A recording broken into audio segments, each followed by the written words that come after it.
bunch of successful people from around the world were interviewed and asked one question: what does it take to be successful?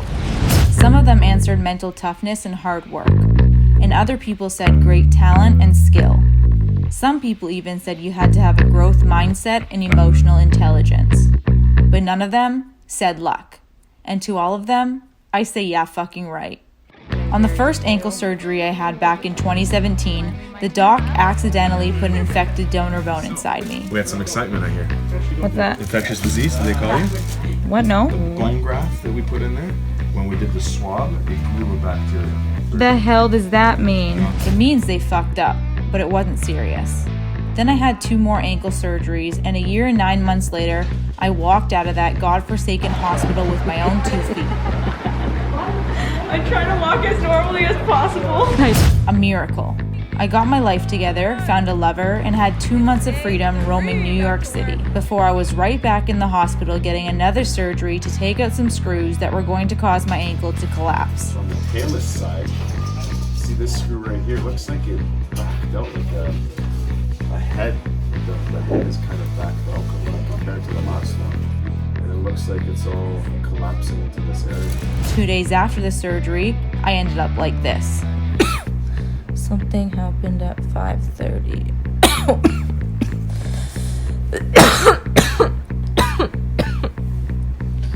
I got really bad chills again, then I put a heater on me from 5:30 to 6:45 to warm myself up. But now I'm extremely hot and nauseous and have a small headache. And a week later, I was back in the hospital getting another surgery because the docs found bacteria in my blood. Another goddamn infection. But this time, it was serious.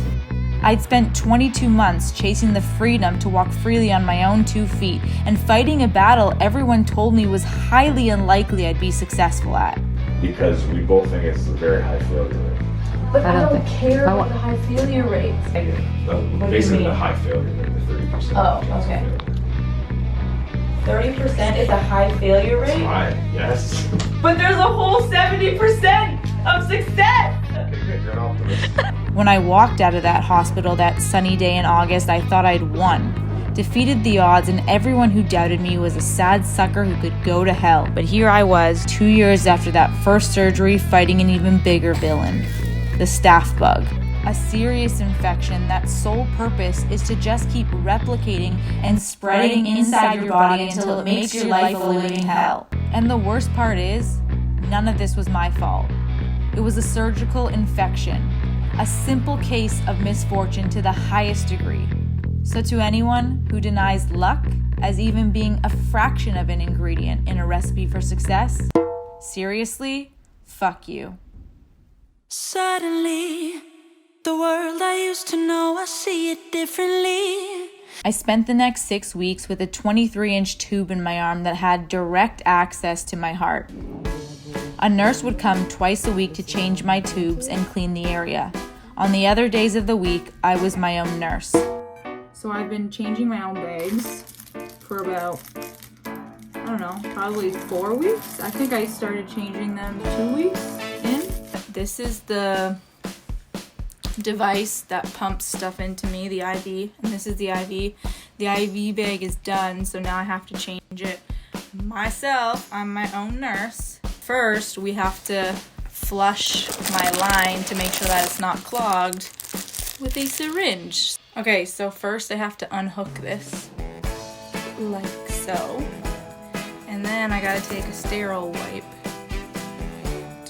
There's an air bubble in the syringe, and apparently it's not enough to kill you, but you still have to get it out before you flush your line. Air bubble out.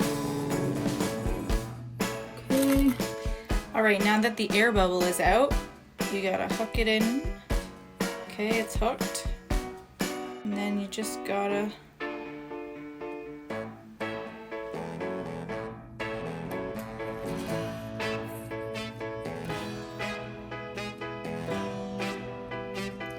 Okay, now to change the bag, we have to unhook this thing. Make sure we don't let it touch anything or else it's contaminated. Take off this blue cap on this bag. touching anything else. Pumping. Reconnected. Every day I'd go through a 575 milliliter bag of an antibiotic called cloxacillin. It had to be diluted in sodium chloride, otherwise my body would burn like it was hit with a bucket of acid. I'd get pumped every 4 hours for an hour for an entire 24-hour period. That's a lot of fucking cloxacillin in a day, and my body didn't like it. Felt nauseous every single day. Every time I get into a car, I throw up out the window. Sometimes it hits the back windows, and the passengers are like, bleh. No, that only happened once. But anyways, I tried to live my life as best I could despite the 3 extra pounds I was constantly carrying around. From the pump, of course. But when January 5th came around, I was the happiest girl in the world. Guess what time it is? Freedom! At the end of it all, my ankle and foot were still as massive as a baby elephant's, but nobody in the healthcare system seemed as overly concerned as I was. So I got on a plane and went back to my favorite city. I couldn't walk because my knee was twisted, and my foot and ankle were so massive that my skin was in excruciating pain from stretching so far. One night, when I was icing it, the top of it erupted like a literal volcano, and a never-ending stream of pus and blood got everywhere. Not to mention, I had fever, chills, extreme night sweats, and I decided to purge my entire wardrobe. I was popping Tylenols and ibuprofens and Aleve until I could bear the pain. I don't know what's going on. All I was thinking was no open wounds. I don't want an infection to get in. I barely managed to survive those 10 days in NYC, so when I landed in Toronto, I went straight back to the hospital.